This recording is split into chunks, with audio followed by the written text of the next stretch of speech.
Yun, musta ka moto friends, Scooter Rider signing on. Another video tayo at ang gagamitin natin ngayon is ang Total Energy Hyper 4700 scooter 10W40 API SN Jaso MB 0.8 liter o 800 ml, and may bago tayong update. At ang Total may bago ding update sa kanilang product. Paano malalaman kung authentic ba yung kanilang product, bukod doon sa previous video ko na in-upload sa yung aking monograde na Total na ginamit. Yun, panoorin nyo na lang din yun, yung another kung paano malaman kung authenticate ba or paano fake yung Total. Ito, may bago silang update sa kanilang product at i-download nyo lang to. At disclaimer, I'm not an expert, and reminder, do it at your own risk. Yun, download na kayo sa Google Play. Ewan ko lang kung sa Apple Store kung meron itong Scan Total Energy sa Google Play. Yung Scan Total.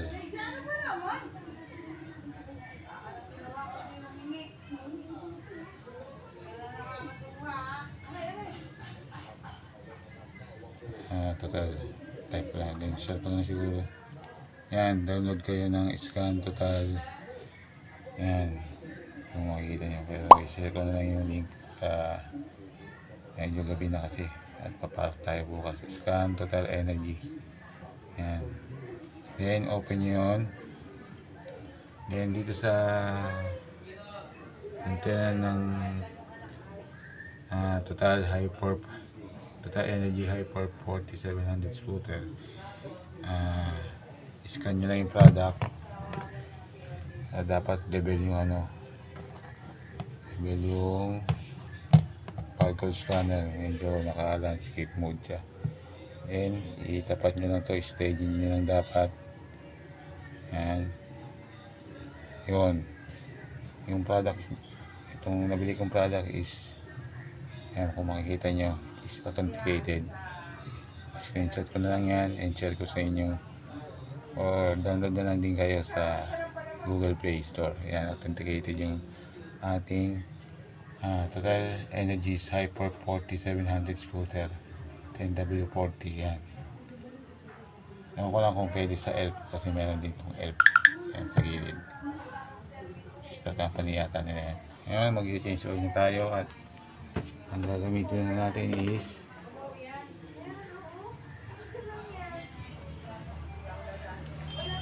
screenshot ko lang mamaya yan,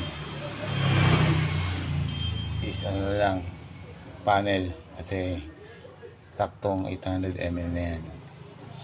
And try natin buksan. Kaya natin ng one hand. Check muna natin. Yan, meron din siyang level. Yan, 700 hanggang dito siguro 800 natin. Yan, kasi one hand lang tayo.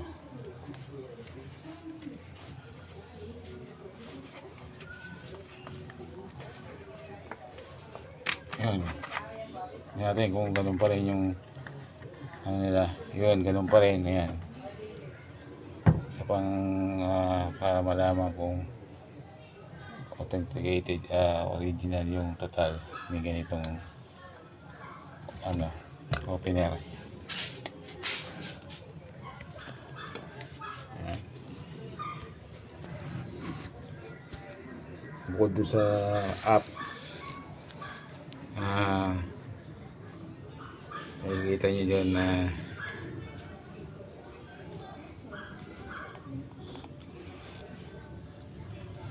open na natin, check muna natin ulit. Then sali na natin, ipupull nyo lang to, pull, then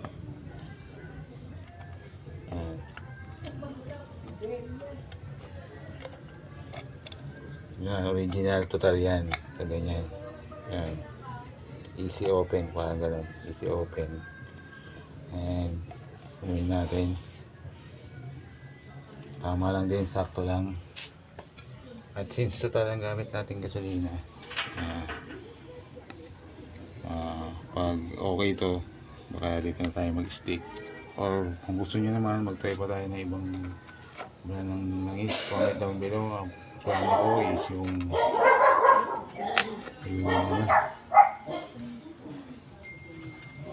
isang branded na German brand.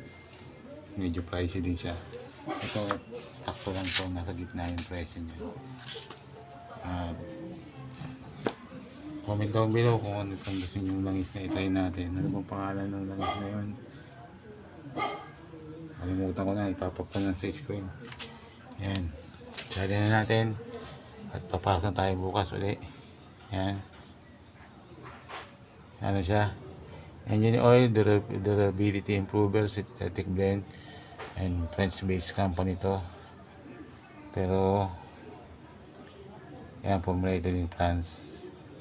Yan, APISN din siya, Jaso MB. Yan, hindi ko alam kung papapo na sa Singapore blend to. Middle East,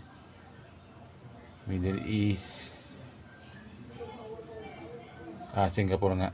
Yan, sala na natin, and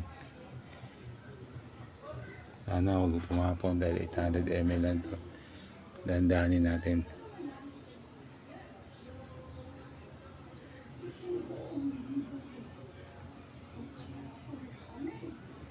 Pensa na, hindi tayo nakapag-feedback pa dun sa mga previous na lang ginamit natin. Try kong gawan ng feedback yung mga nauna ka lang na ginamit. At medyo naging busy nga lang.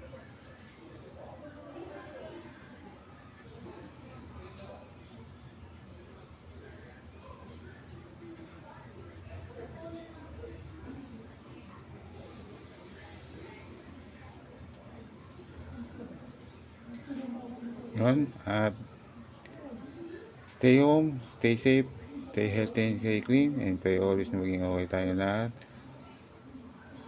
Aking career as a YouTuber and GNT Sprinter Rider, ganyan din ng Pilipinas, tuloy-tuloy ang pag-unlad at kapayapaan, at ganyan din sa buong mundo at bawat bansa, at kaisa kasundo. Good vibes and chill lang tayo mga kamoto friends. Magbaon ng mahabang pasensya at malawak na pangunawa sa pang-araw biyahe ng ating buhay. Ride and drive responsibly and safely. The Scooter Rider here, signing off, and peace out, and see you on my next video upload. Bada boom.